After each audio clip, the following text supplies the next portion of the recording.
Oi, vocês sabiam que amanhã, dia 10 de setembro, é meu aniversário? Pois é, aceito o Pix de presente. Enfim, já fazia um tempo que eu tava querendo falar de Little Miss Fortune ou de Framboesa aqui no canal, e eu acho que eu vou falar de Little Miss Fortune hoje. Porque tem uma coisa nesse jogo que realmente chama bastante minha atenção. É um jogo sobre trauma de infância, mas que é um jogo muito fofo, e eu acho que é isso que é a coisa interessante, que me pega. Enfim, no jogo a gente conhece a Miss Fortune Ramírez Hernandes, que é uma menininha de uns 8 anos que vive numa família claramente muito disfuncional, a começar pelo nome dela. Misfortune significa infortúnio em inglês, então ela claramente não tá em um lar muito amável. A Miss Fortune hoje vai partir em uma aventura sendo guiada pelo narrador, o Sr. Voss, que aparentemente não era para ser um personagem propriamente dito, mas a Miss Fortune consegue ouvir e interagir com ele, então ele é mais do que só um narrador dessa história. E ele se apresenta inicialmente como um amigo para Miss Fortune. O Sr. Voss apresenta essa tal aventura para ela como um jogo, uma caça ao tesouro, e no fim ela vai conseguir conquistar a felicidade eterna. Ela topa jogar dizendo que gostaria de dar a felicidade eterna para a mãe dela,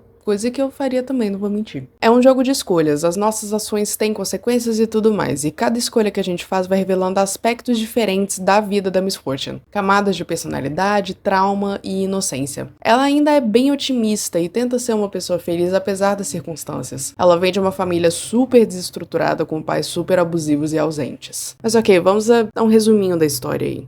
Aviso de spoiler daqui pra frente. A gente começa com um raposo recebendo uma missão de um ser encapuzado. Ele tá numa floresta e a gente consegue ver os Lucifers nas árvores, o que já coloca a gente direto no universo de Framboesa, por isso que eu tô mencionando isso. Little Miss Fortune é dos mesmos criadores de Framboesa e eu li em algum lugar que existe a possibilidade de um jogo crossover, mas eu não sei se isso é verdade. O raposo recebe a missão dele e vem pro nosso mundo, e é aqui que a gente conhece a Miss Fortune e o Sr. Voss, que diz que ela vai morrer hoje. Mas ele fala que eles vão jogar aquele jogo lá da felicidade eterna. Antes de a gente sair do quarto pra nossa aventura, nós temos a nossa primeira escolha a fazer. Qual brinquedo a gente vai levar? O unicórnio de pelúcia ou a pedra que o pai da Miss Fortune jogou na cabeça dela uma vez? E que agora é um brinquedo. Eu sempre escolho a pedra. Ela também leva um potinho de glitter pra deixar o mundo mais feliz. Não deixa, mas ela quer ser feliz, então deixa ela. Seguindo o caminho pela casa, vocês lembram que eu falei que a Miss Fortune vem de uma família bem desestruturada? Então, agora a gente tem mais detalhes. Os pais dela só se casaram porque a mãe dela estava grávida e não podia abortar porque era crime, ou seja, ela não foi uma criança desejada. Também fica claro que os pais dela têm alguns vícios e, se eu não me engano, os dois têm problema com bebida. Ela não tá numa situação muito legal em casa, mas eu não acho que ela consegue entender plenamente a dimensão disso. Antes de sair, a gente tem a opção de avisar a mãe da Miss Fortune que ela tá saindo de casa pra brincar. Eu, particularmente, sempre aviso por hábito meu mesmo. Eu sempre aviso a minha mãe de praticamente tudo que eu faço. Mas a minha mãe se importa comigo, e aqui não fica muito claro se a mãe da Miss Fortune liga se ela tá saindo de casa ou não. Mas tem uma coisa que eu queria comentar sobre essa questão das escolhas. Só tem 2 finais possíveis no jogo, e eles não são necessariamente determinados pelas escolhas que a gente faz. As nossas escolhas, na verdade, são consequências mais imediatas, e elas não mudam realmente o desfecho da história. Independente de a gente soltar o cachorro ou não, o bicho vai morrer, e não adianta avisar pro dono que o cachorro morreu, porque o dono tá pendurado no teto. O que define qual fim a gente consegue é o glitter. Se a gente jogar o glitter em todos os lugares indicados, a gente consegue a felicidade eterna pra mãe da Miss Fortune, mas se não jogar o glitter, a gente só não consegue a felicidade, porque a Miss Fortune morre e vai pro Set Challenge de qualquer jeito, então. Mas são decisões que na hora parecem importantes.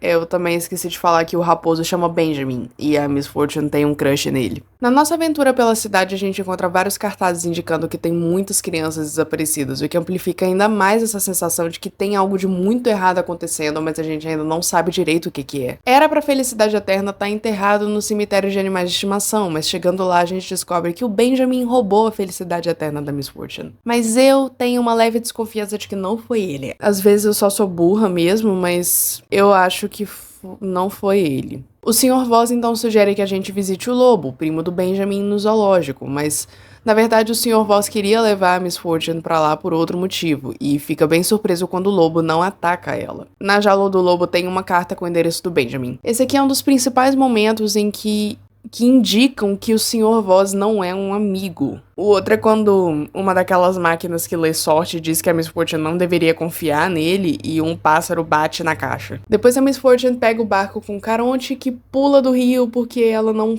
para de falar. Na cabana do Benjamin, a gente encontra o diário dele e descobre algumas coisas sobre a situação. E da missão que passaram pra ele. Ele tinha que proteger não só a Miss Fortune, mas outras crianças também do Morgo, um demônio de outra dimensão, e que nós conhecemos como Sr. Voss. Sim, ele é o vilão. Quem imaginaria uma coisa dessas? Bom, a partir daqui o Benjamin é oficialmente nosso amigo e guia a gente pra fora da cabana pra fugir do Morgo. E tá tarde, então a Miss Fortune pega o trem e volta pra casa, mas chegando lá tem alguma coisa de muito errada. A casa tá vazia e os pais dela sumiram. Aqui a gente reencontra o Morgo pra finalizar o jogo. Ele tá com muita raiva porque a Miss Fortune não quer mais brincar e achar a felicidade eterna. Aí rola uma batalha super épica do Benjamin com o Morgo e ele salva a Miss Fortune, que volta pra realidade normal dela. Acontece que a Miss Fortune morreu no começo do dia. Eu não lembro se eu mencionei ou não, mas logo assim que ela sai de casa, ela tem uma visão assustadora e que foi quando ela morreu. Aparentemente, o pai dela tava dirigindo bêbado e atropelou ela ou alguma coisa do tipo. A Miss Fortune tava morta o tempo todo e o Morgo tava tentando levar ela pra dimensão dele. O Benjamin aparece pra guiar a Miss Fortune pro além e se a gente tiver jogado glitter em todos os lugares, a gente consegue a felicidade e se não, não acontece nada. E esse é o fim do jogo. Lembra que eu falei que esse jogo se passa no mesmo universo de Frambow?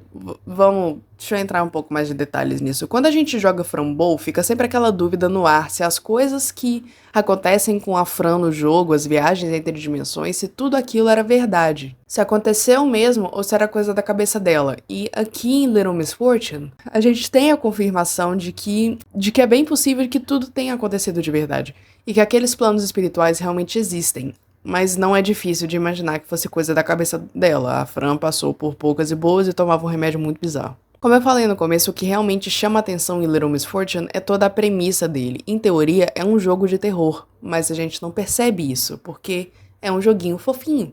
Você não olha pra Little Miss Fortune e imagina que é um jogo de terror, mas ao mesmo tempo não é uma situação... É uma situação bem diferente de Doki Doki Literature Club, por exemplo, que começa como um jogo fofo e vai ficando bizarro com o passar do tempo. Não. Em Little Miss Fortune, o diabo tá nos detalhes, quase literalmente. O terror começa quando a gente sabe logo de cara que uma criança inocente vai morrer, e o terror continua a ser semeado conforme o tempo vai passando e a gente vai descobrindo quem é essa criança e qual a vida que ela tem. É uma vida triste, cheia de abuso e negligência. Você não sabe quando ela vai morrer, como ela vai morrer e se você consegue impedir a morte dela. Ok, isso tá mais pra suspense do que pra terror, mas vocês entenderam o que eu quis dizer. A gente imagina que talvez se tivesse escolhido outro caminho, tomado outras decisões que foram ofertadas, as coisas mudassem, seria diferente. Mas jogando de novo a gente descobre que não, e que não importa o que a gente faça, a Miss Fortune vai morrer de qualquer jeito. E isso traz um pouco desse horror, da desesperança, né? A gente não pode salvar essa menina, não importa o que a gente faça. O terror de um jogo igual Little Miss Fortune fica naqueles momentos de silêncio quando a gente tem que fazer uma escolha.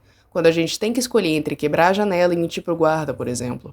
Como se o jogo estivesse testando a moral do jogador para fazer as escolhas certas para salvar a Miss Fortune. Mas não tem escolha certa. Aí também entra o Morgo, né, o Sr. Voss, que se apresenta inicialmente como um amigo para Miss Fortune, como alguém que se preocupa com ela e que em alguns momentos se mostra uma figura parental até mais capaz do que os próprios pais dela, aparentemente. Mas como vocês já podem imaginar, é tudo manipulação. Ele faz isso para atrair a Miss Fortune e os jogadores para uma sensação de segurança, como se ele fosse uma pessoa confiável. Olhos mais atentos, como o dos jogadores, conseguem perceber logo de cara que tem algo de errado com o Sr. Voss. Mas pensa na Miss Fortune, uma criança negligenciada pelos pais e por praticamente todos os adultos ao redor dela. Ter um adulto que demonstra simpatia pelas dores dela provavelmente proporciona algum alívio e dá a sensação de que alguém se importa com ela e pelo que ela tá passando, mas no fundo, ele só quer atrair ela pra uma armadilha. Ele usa dessa confiança que ele estabeleceu na Miss Fortune pra fazer com que ela não confie nela mesma, para que assim ele consiga manipular ela e levar ela para Sete Além, ou sei lá para onde ele vai. Crianças nessa idade, né, da idade da Miss Fortune, são mais suscetíveis a isso, pela pouca idade e falta de experiência, principalmente. Nessa idade, a gente é ensinado a sempre confiar nos adultos e que eles sempre têm os nossos interesses em mente. E dada a situação da Miss Fortune, que eu já expliquei, não é difícil de entender que ela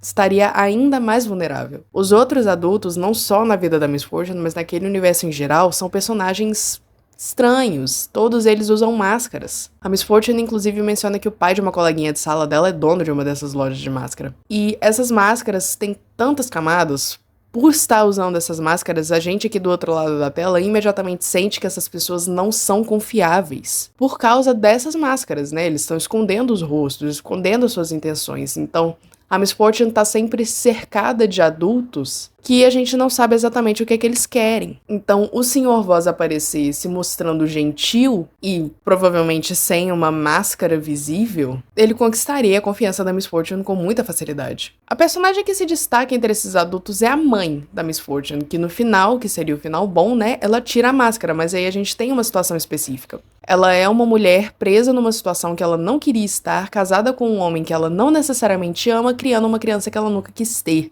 Ela batizou a filha de Infortúnio. A máscara que ela usa é de conformidade e nem é uma que ela usa muito bem. Ela frequentemente briga com o marido, negligencia a filha e se volta pra bebida como forma de conforto. Ela tirar a máscara no fim do jogo é uma catarse pra ela, porque agora ela não tá mais presa numa situação que ela nunca quis estar. Ela não é santa, mas ela é uma vítima também. No fim das contas, Little Miss Fortune traz uma lição de moral que eu não sei se eu consegui repassar pra vocês. Aparências enganam, não leve tudo ao pé da letra. A vida é triste e sofrida, mas ser positivo pode ajudar às vezes. Tchau!